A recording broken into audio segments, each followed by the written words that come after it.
and welcome to the initial brief for Hurricane Laura. And sir, I'll defer to you if you have any opening comments, and then we'll move to the Secretary to get kicked off. Well, I just wanted to say that all Americans are thinking of the great people of Texas, Louisiana, Arkansas, Mississippi, and all of those incredible states that are affected. It's covered a big range of territory, probably more than almost anyone that we can think of. It covered a lot, and it went very deep into the country and is going deep into the country, continues. When Hurricane Laura made landfall near Cameron, Louisiana, it was the most powerful hurricane to strike Louisiana coast in 150 years. Think of that. It was a Category 4 and very close to a Category 5. For a while it was a Category 5. But with a maximum sustained wind of 150 miles per hour, and I saw last night it was up to 185 miles per hour.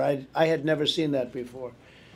While initial reports of the coastal storm surge were not as bad as predicted, we're still learning a lot about the storm, and we'll find out. We'll be reporting to you over the next couple of days. I've signed emergency declarations for Texas, Louisiana, Arkansas, and Mississippi. FEMA is on the ground. They've been assisting in the search and rescue efforts, delivering life-saving supplies, helping restore power to over 600,000, is that a correct statement? 600,000 households and businesses that lost power in Texas and Louisiana in particular. I've spoken to all the governors, and we've worked everything out for the federal government to be very, very efficient and be very aggressive in getting everything back and going as it should. So I just want to thank Pete and all of the people at FEMA. I want to thank Chad Wolf. I want to congratulate him on his nomination. Fantastic. I hope that goes very quickly. It should go very quickly. You've done a fantastic job. And with that, maybe I'll have Chad say a few words, and then Pete, you can say something, and we'll take some questions, please. Well, Mr. President, Mr. Vice President, again, thank you for being here at the at FEMA's National Response and Coordination Center. Situation on the ground, as we've heard, is both fluid and challenging, but again, the entire administration has been preparing for the storm, and we are responding. As you indicated, Mr. President, it's one of the strongest hurricanes to ever hit this part of the country, but the experience, skill, and expertise of the entire DHS response and relief efforts have been mobilized or in the field today responding.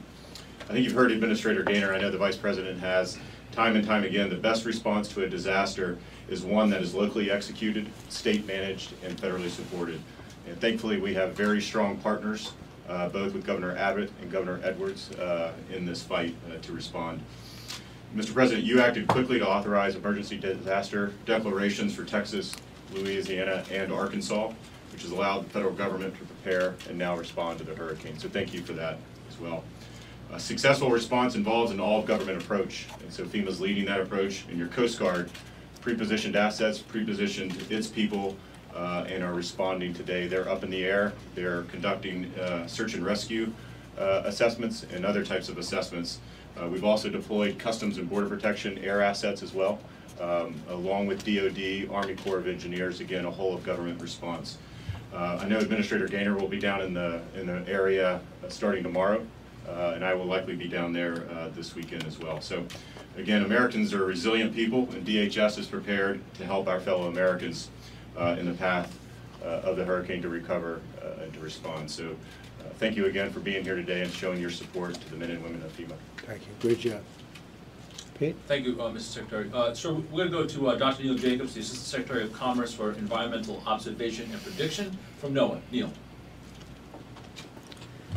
Mr. President, Mr. Vice President, thank you for being here today, and big thanks to FEMA and DHS for all their support and collaboration with us.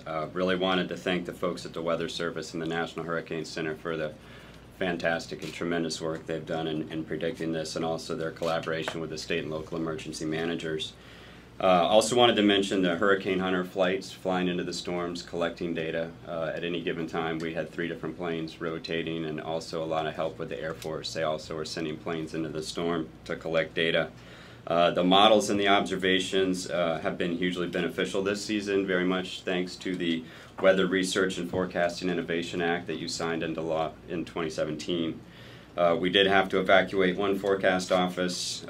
They've relocated the forecasting services to Brownsville, Texas, and we've pre-deployed emergency response aircraft to do aerial surveys and high-resolution photos, as well as the Coast Survey. The navigation response teams are pre-deployed to Galveston and Stennis. At this point, I'd like to turn it over to the Hurricane Center Director, Ken Graham, for his update on the storm. Could I ask you, what's the level of danger for, you say 3 planes flying into this storm? What's the level of danger for the planes, the pilots, flying into a storm of this magnitude, where you had up to 185 and even beyond winds? What is that level? So we have 2 P3s which fly at lower altitude into the actual storm, and then we have a Gulf Stream that flies high altitude above the storm. I've actually done one of those flights myself. It's quite bumpy, but actually the stronger the storm, so I'm told by the pilots, it's less bumpy than the weaker storms because the convection's more organized. So they're flying into a stiff wind, but it's not quite as bumpy. But believe me, it's a lot bumpier than your average commercial flight. It's great. Thank them for me, too. Yes, sir. Yes, Ken Graham, I think it's on you. Okay, got it. Thank you very much. And Mr. President, Mr. Vice President, thank you for this opportunity to brief you today. I did want to say we appreciate the relationship we have with FEMA.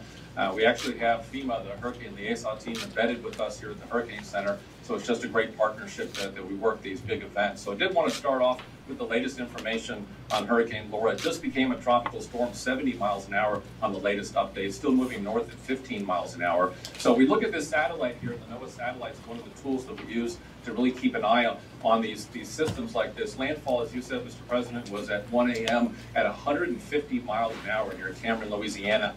And it's interesting, if you look back at the 3-day forecast, the point that we made landfall was very close to the 3-day forecast on the track, so a very good forecast track. And we continue to move northward through Louisiana, even seeing some impacts in Arkansas. And Hurricane Laura brought that eye wall of 150 mile an hour winds, but not only that, the heavy rainfall and also the southerly flow that comes out of the Gulf of Mexico piles up that water. So we did see the storm surge in these areas, and also tornadoes in these dangerous rain bands that circle around the storm. So we had tornadoes, we have the heavy rain, and we have all those impacts associated with this hurricane. So what's next? This is our latest forecast that we have. You still have those tropical storm force winds well away from the center, so there's quite a few people that still feel the impacts from that rain and also from those winds. Tropical storms still getting into Arkansas, so if you combine the winds and that rain, those folks are going to still see some of those impacts. So that's the latest information as we continue to move up. Even by Friday, we'll be getting into portions of Kentucky and West Virginia and Virginia throughout the weekend. So we'll be keeping a very close eye on this. But I wanted to take the time to echo what Dr. Jacobs said. They're heroes, Mr. President. We try to get everybody away from the coastline to get away from the dangers of these hurricanes. And the women and the men at the Hurricane Hunters, both at NOAA and also the Air Force, they go straight for the danger and they fly these systems. If that data gets into the models, it really helps us here at the Hurricane Center with our watches and warnings and the forecast. We just couldn't do it without them. So anyway, appreciate the support. Wanted to give you the latest information on Hurricane Laura now, Tropical Storm Laura. Thank you very much. Great job. Thank you. Thanks, Ken. Sir, we're going to go to some brief slides, and the first slide is really to highlight our federal partners and our private nonprofit partners. So I'll just give it a second to catch up here. But this is just not FEMA doing this. This is our great partners like DOD, National Guard, EPA, SBA, you name it.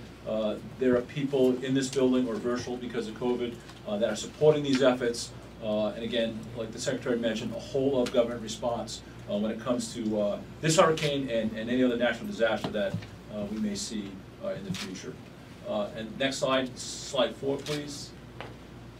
So just a taste of some of the resources that we have on the ground in response for this hurricane. So from FEMA staff that are here in this building, that are embedded with governors and their emergency operations centers in multiple states, Army Corps of Engineers with their power and roof teams that are on the ground doing assessments, urban search and rescue teams. There's an urban search and rescue team, SERF from Indianapolis. Indiana Task Force 1 is out there today doing assessments. communications teams. We have mobile emergency response units out there that give extra capacity to locals that may have lost their communications. Our other great partners, utility crews from all across the country, 10,000 crew members out there right now and doing restoration where they can, where it's safe, but again, can't do it without them. Red Cross doing sheltering, Salvation Army doing feeding, DOD and National Guard providing helicopters and high water vehicles, and I could go on and on about the team that is assembled to respond to and recover from this disaster and again, any other disaster that we may face. So we have a couple of pictures that we'd like to share with you from the field, and my Assistant Administrator for Response and Recovery, Dave Bebo, will help us kind of go through this, but we want to give you a taste of, we've been on the ground since daylight, about 6 hours so far doing assessments. It will probably take the rest of the day and maybe even tomorrow to kind of see the size and scope and impact of Laura, but we just wanted to share some pictures, and Dave, if you could take us through some of these shots. Yes, sir. Sir, one of the ways that we gather information before our people are out on the ground is we do social listening and identify photographs or videos from social media to get the task forces, for instance, like Indiana Task Force 1 and others that are deployed, ideas about where to go to check on people. And so you'll see as we go through a few of these photographs, sir, that some of them are from social media, some of them are from our personnel on the ground. And the one that you saw just a moment ago, can go back, control room. The red and white there is a communication tower, so pretty significant damage there on the left. And then Lake Charles on the right, which is in Calcasieu Parish, which is one of the areas of significant impact. Next slide. Some trees down across roadways, and you can see the power lines down, which is going to be a major focus of effort for us for the foreseeable future. Yeah. Next slide.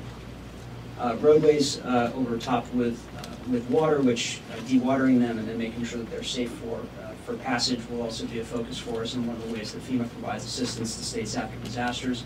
Next slide. And here you actually see we had a team that was forward deployed overnight. They rode out the storm in Lake Charles, which is in Calcasieu Parish. Our FEMA Regional Administrator, Marianne Tierney from FEMA Region 3 was deployed there, and she's assisting a resident with a roof that had come off of the property, which is going to be a common site for damage because of the wind speed, and we will be seeing a lot of that. The Administrator mentioned we've actually forward deployed plastic sheeting, and we'll work with the Corps of Engineers in the coming days, as well as the state to provide support to folks whose roofs have been damaged. Next slide. And there, sir, you can see the actual roof that was ripped off of the residence. Next slide. There's a chlorine fire in Lake Charles that is a focus of our attention to support the state of Louisiana with, and the fire services are working that now. Next slide. And some additional residence damage, and in the coming days we anticipate that we'll provide support for folks who have had their homes impacted, sub-tier approval. Next slide. Some significant wind damage there. You can really see the ferocity of the... That's really, it's amazing. Next slide. Lake Charles again, another communication tower as well as an office building downtown. Significant glass damage that we're seeing widespread through wind as well. How many buildings are like that building? That one has been popping up a lot, Mr. President. We haven't seen a lot of high-rise buildings like that, but we have seen extensive... You don't want to use that glass contractor, right? They didn't do too good a job. Next slide. And sir, looking ahead to the next 72 hours, just an idea in partnership with the state of the priorities that we have. Getting the debris off the roads and the roads cleared, that lets the task forces do their work to make sure that people are safe, making sure that people have a safe place to sleep if their homes have been damaged, and the American Red Cross and others play a major role in that. Power restoration as the storm proceeds north. The power crews come in behind and begin restoration, and we'll proceed north through Louisiana and Arkansas and others. Search and rescue underway. We've had good news with healthcare facilities so far, sir. They're operating on generator power, and so far so good on that front. Of course, keeping our people safe in the field. Yes, sir. Before I turn it back over to yourself and the Vice President, our messaging today will continue to be to the residents that are impacted. Keep your family safe. Wait for the whole clear. Heed the directions of your local emergency manager, your local elected officials. If you don't have to go out, don't go out. If you put yourself out there just to go sightseeing, you put at risk other first responders that you take away from something maybe more important. So again, stay home and pay attention to the warnings that your local is given to you. Stay out of the water. It's dangerous. Turn around, don't drown is our motto in these things. So again, please don't go out sightseeing. Stay away from down power lines. I know the residents are eager to get out there with a chainsaw and start clearing debris, and in that may be live wire. So again, be safe, keep your family safe, and then lastly, again, heed the direction of your local emergency manager, your local elected officials. They know best, so stay tuned to that. And so that's going to be our message for the next couple of days, so we prevent injuries and deaths following the storm. And again, you'll see that most likely spike up, because that's what happens on these big storms. Thank you very much, Pete. And sir, I'll I just wanted to say Mike did a fantastic job last night, and I think you deserve the honor of making your statement right now. You've made a big statement last night. Let's make a smaller one now. Well, thank you, Mr. President. Thank you, Mr. President. I know I speak for you when I express our admiration for the team here, Department of Homeland Security, FEMA, NOAA, this interagency effort. This was a serious storm. And Mr. President, from this weekend, when you signed an emergency disaster declaration for Louisiana and Texas, this team forward deployed resources. We were ready for the worst, but by all accounts from the experts, it sounds like while this was obviously a major storm with devastating impacts, it was not as bad as it could have been. And the fact that while we grieve the loss of a young girl in Louisiana, and her family has our sympathies, this is a real tribute to first responders and to the people of Louisiana and Texas, who really put safety first. But Mr. President, I just would encourage people to keep the people of Louisiana and Texas, and now Arkansas, where you've signed an emergency declaration as the tropical storm moves north. Keep them in your prayers, but also keep in mind organizations like Red Cross that are also on the ground, that are providing assistance and support to all of the efforts for families. But Mr. President, you often say in moments like this that people can be assured that that we will be with them. We were there to respond, rescue, and at your direction, with the resources that you've deployed, Mr. President, we'll make sure that we're with the people of Louisiana and Texas and any other areas of the country impacted by this storm until we bring everyone back, as you often say, bigger and better than ever before. So thank you, Mr. President. I want to echo your thanks and admiration for this team and all the first responders and state and local authorities that are represented here. Great, Mike. Thank you very much. Any questions concerning the hurricane?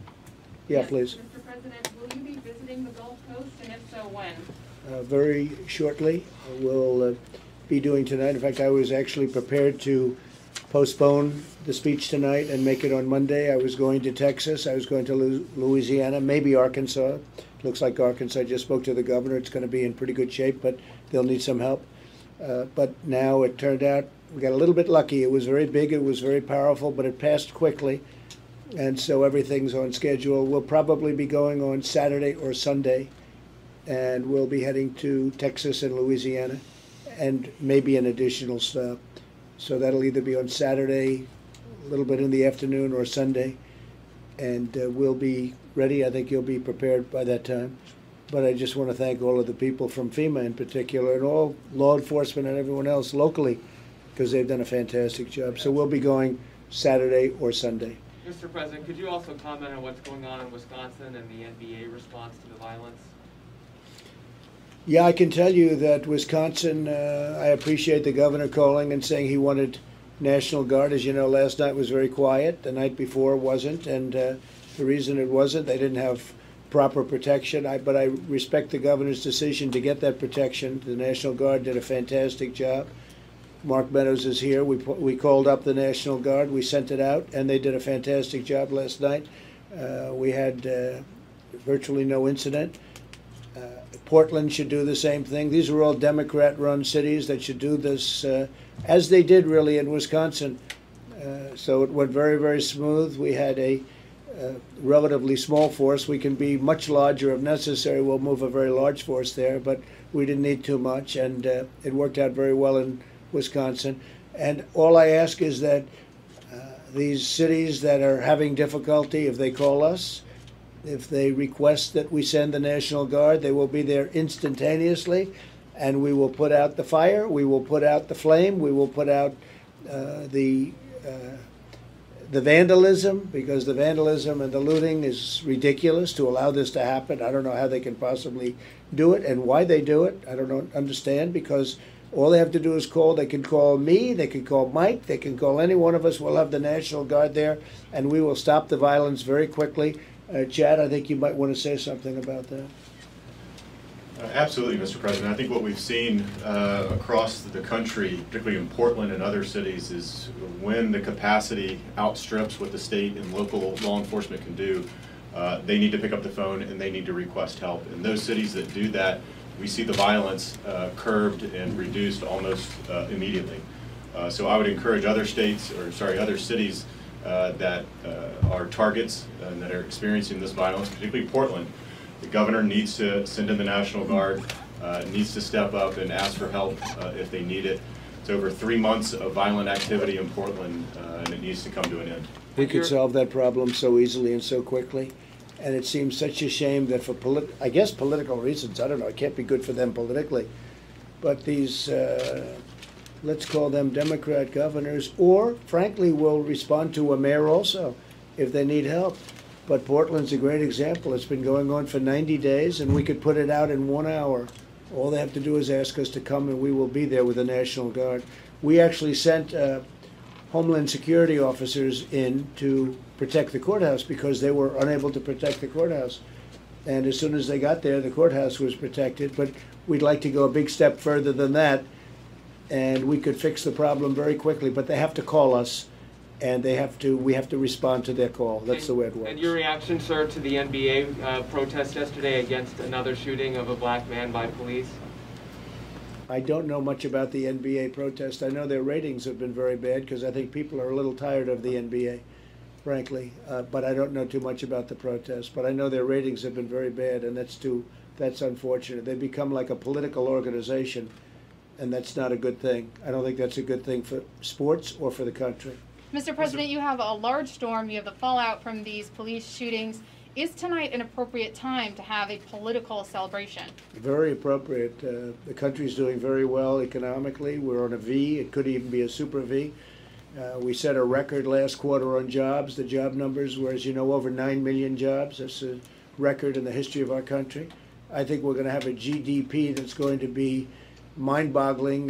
Now that'll be announced, interestingly, just before the election, so that'll be very interesting. But the Fed, as you know, I guess it was the Atlanta Fed announced that they projected a 26% GDP. There's never been any such thing anywhere in the world as a 26% GDP. So we're doing very well. We're coming back, and that's despite the fact that great places like North Carolina, Pennsylvania, Michigan are shut down unnecessarily at this point. It's crazy what they're doing, but they're doing it, I think, for political reasons, because they'd like the number to be as low as possible. And actually, I think they're making a tremendous mistake. And you have to remember, the shutdown, what we did initially was a very, very important thing. Otherwise, you'd have millions of people dead.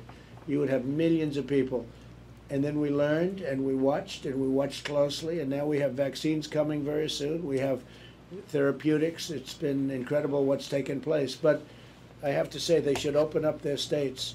Let them open safely and carefully. Open up their schools. Let them play football. It's got to open up. And we had a great number of doctors, as you know, in the office yesterday, the world's leading experts on this, and there's great danger to shutdowns. and that's in the form of suicides, in the form of alcoholism and drug use, and so many other things are caused. It's a bigger problem. So whether it's North Carolina, Pennsylvania, or Michigan, or others, they should open up, and we have to get on with it. We have to get on with it. It's very sad. It's very dangerous what they're doing, Mr. actually. President, And they're have you doing seen the it, video of the and they're shooting doing death it of Jacob for, Blake? and they're doing it for political reasons. So